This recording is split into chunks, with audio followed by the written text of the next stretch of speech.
To install the EAC software, we need to go into the setup folder of the software package for EAC. It was either downloaded or on the software DVD. Click on the setup folder.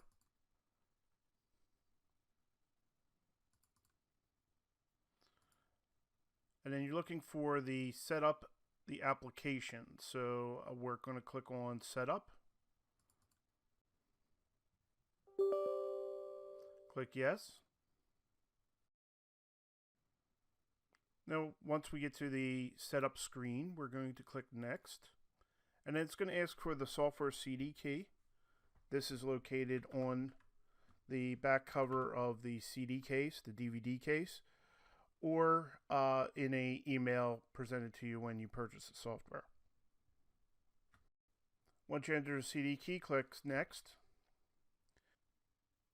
Now on the license agreement screen, you want to take note of the license. You can also print that if you want to. You want to click accept and click next. Put in your username and your company name. The company name is required. Doesn't care what it is, but it does require an entry there. Click next. This is the installation folder and where it's going to install the software. Click next. We suggest keeping it as typical format for installation. Click next. This will select if you want to install the Iris server service and if you want it to be set up as to run automatically. My suggestion is to leave this as manual for now. We can always go back in and make the Iris server service automatic later. Click next. Click next. And OK.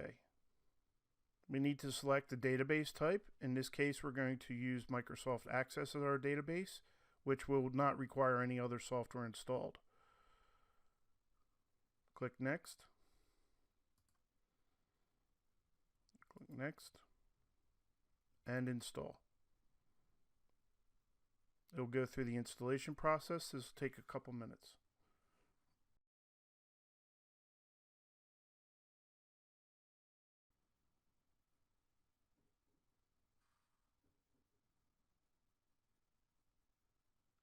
Once the installation is completed, you click on Finish.